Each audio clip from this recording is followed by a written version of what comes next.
A Danville grandmother's in jail because of what police say she did to her 9-year-old granddaughter. We'll tell you about an act of kindness from a fast food employee. The 3 students at UK who contracted mumps were vaccinated. That's according to university officials. What a doctor on campus has to say ahead. A man accused in a deadly Eastern Kentucky stabbing faced a judge today. Details from the courtroom coming up. This is WKYT News at 4:30.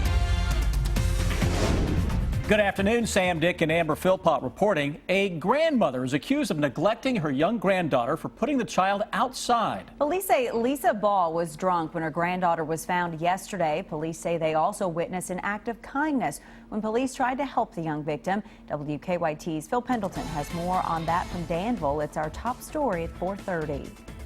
51-year-old Lisa Ball is being held here in the Boyle County Jail, charged with alcohol intoxication and endangering the welfare of a minor. This all began yesterday when police say they were called to a home on Crescent Drive.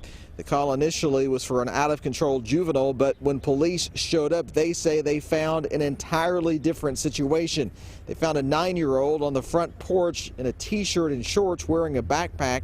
Inside the home was Ball, and police say she was clearly drunk. She was arrested. The officer took the 9-year-old to McDonald's for breakfast, but the woman behind the counter recognized the need and didn't charge anything for the girl's meal. It's all about compassion for other people. I mean, I do this every day. I've done this every day for 14 years, but it's our job here to make sure that we make somebody smile. But that's not all the McDonald's worker gave her. Something else that changed the expression on the young girl's face. We'll have more about that coming up at 6 o'clock. But for now, in Boyle County, Phil Pendleton, WKYT. Police also say that Ball told them that she didn't want to care for her granddaughter any longer. Man accused in a deadly stabbing went before a judge this morning. Police say Harry Henson stabbed B.J. Muncie during a fight on Bailey Road in Jackson County last week. A witness tells us Henson was upset and accusing Muncie of stealing his medication. The argument escalated when the witness says Henson pulled a knife on Muncie and stabbed him in the throat. Henson didn't say much in court today as a not guilty plea was entered for him. We'll have more on what happened today in court on WKYT News at 5:30. We have some new information on the mumps outbreak at the University of Kentucky. The 3 students who contracted mumps were vaccinated, according to UK. And as Rebecca Smith reports, a vaccination clinic is planned, and the school hopes to get a handle on the illness. UK doesn't know what caused a recent outbreak of mumps on campus. Cases of swollen jaws started appearing earlier this month. Confirmation came over the weekend that 3 of those swollen jaw cases were caused by mumps. UK says because there's a 25-day incubation period for mumps, there could be more sick students out there. The majority of students on campus are likely to have received already 2 doses of the measles, mumps, and rubella vaccine. For students that have not received 2 doses of the vaccine, or if they are unsure if they've received 2 doses of the vaccine, we are recommending that they do that. A clinic is being scheduled to address vaccination needs on campus. UK contends those who do come down with mumps, even after being vaccinated, are in much better shape. People who get mumps that have previously been vaccinated do have a lower risk for those complications, and that's another recommendation, another reason behind the recommendations to make sure they're up to date with those 2 doses. In Lexington, Rebecca Smith, WKYT. It is not required by UK that students be vaccinated, although it is recommended. The MMR vaccine is a requirement for public schools.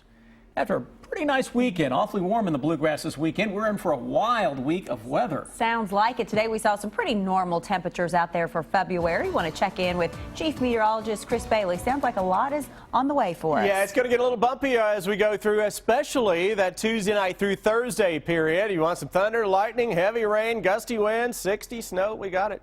All coming within a nice little window of 12 to 24 hours. You may see all of that falling. Upper 40s, most areas, a little warmer across northern Kentucky where you've had some sun. Rest of us dealing with a fair amount of clouds for the better part of the day. Defender Radar Network picking up on those clouds, though no precipitation to speak of across Kentucky. All of that is tied up across parts of the Deep South. That is with storm system number 1. It's the system that comes in behind that right now. That's out across the Texas Panhandle. That will be the big daddy as we go into the next 72 hours. So especially Wednesday into Thursday, that storm is right on top of us. Heavy rain, high winds as the big storm blows through the Bluegrass State, and then accumulating snow is a good possibility on the backside of that same storm. We will track it all, and I will break it down threat by threat when I come back in a little under 10 minutes. Sounds pretty crazy. Thank you, Chris. Well, as the city of Lexington grows, more drivers are using neighborhood streets as cut-throughs to get home faster. And right now, the city's neighborhood traffic management program, which helps try to curb neighborhood speeding, is updating some of their regulations. So we decided to find out just how bad some Lexington neighborhood cut-throughs really are and what officials are doing about it.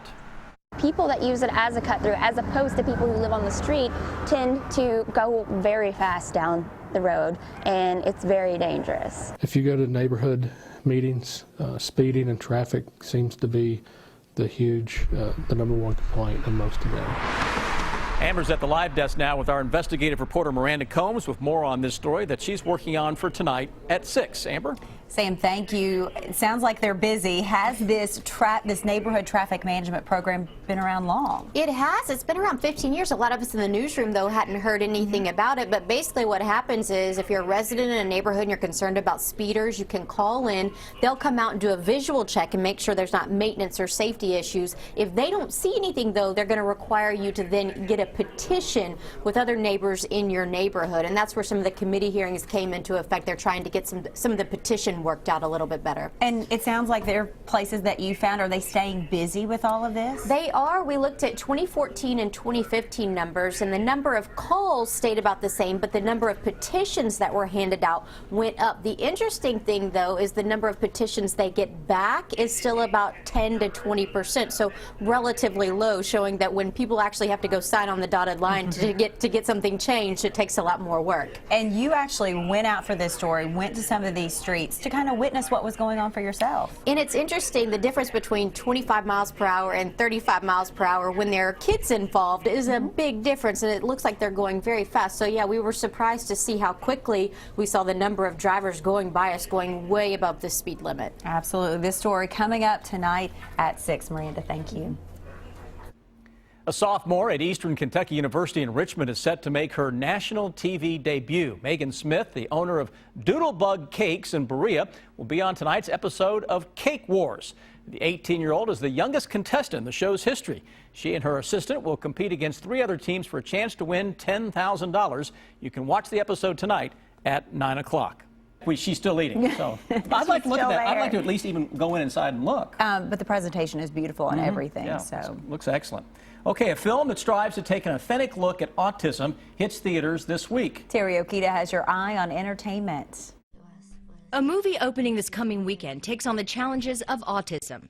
Anna Sophia Robb plays a teenage runaway who passes herself off as a caretaker to make money in the film Jack of the Red Hearts. You said you worked with autistic children before. She forms a special bond with an 11-year-old autistic girl. Who's that? Mommy.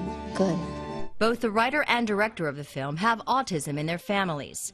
X-Men star Famke Johnson plays the autistic girl's mother. She says finding caretakers that are experienced and affordable is a big concern. I think that burden that you constantly must feel as a parent of, what is going to happen when I am no longer here. Jack of the Red Hearts opens Friday. The Oscar-nominated film Spotlight comes out on DVD tomorrow. The movie is based on the Boston Globe's 2001 investigation of sexual abuse within the Catholic Church and the church's subsequent cover-up. Spotlight is up for 3 Academy Awards, including Best Picture and Best Supporting Actor and Actress. And the film that took top prize at the 66th Berlin Film Festival over the weekend? The Golden Bear for Best Film goes to Fuoco Mare, Fire at Sea. Celebrities hit the red carpet this past week to attend screenings. The festival also offered free tickets to refugees. That's your Eye on Entertainment. Terry Okita, CBS News, Los Angeles. Singer Kesha has gained another major supporter in her legal fight against her producer, Dr. Luke. A Taylor Swift spokesperson says the singer donated $250,000 to Kesha to help with any financial needs. On Friday, Kesha lost a court fight with her producer, who she claims drugged and raped her. A New York judge refused to release Kesha from her contract. Stars like Lady Gaga and Ariana Grande have spoken out in support of Kesha.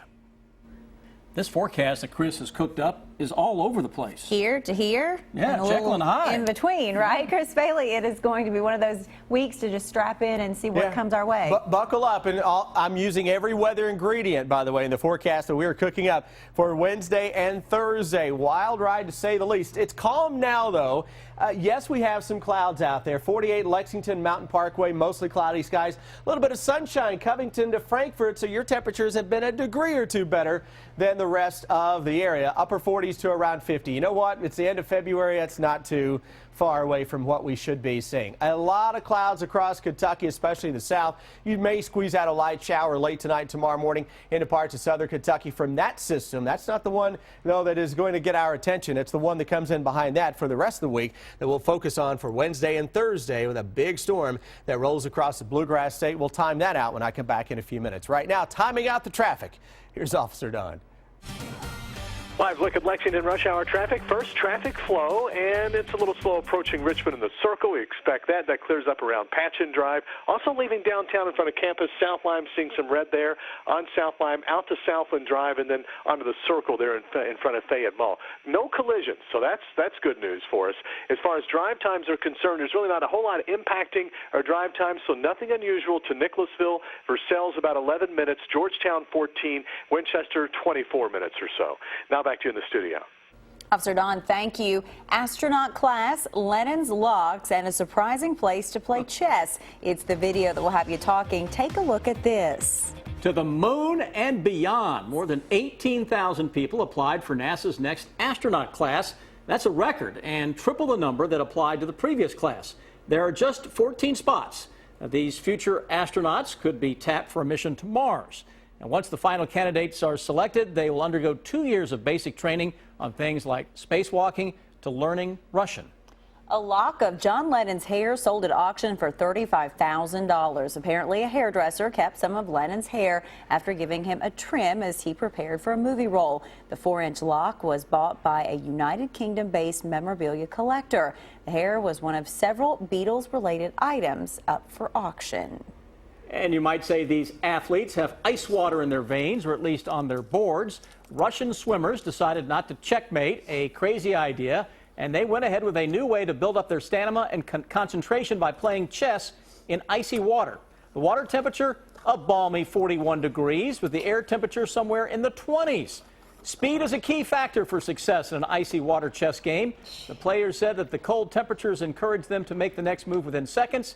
Each game lasted about 10 minutes. Did you see his hand? Yes. It's like as red as a beet. It is. And frozen looking like you would expect. That's about 10 minutes too long, I think, of that icy water. Nuts. That It really is. Nuts. You're right. All right, stick with us. Here's what we're working on for you now at 5 o'clock.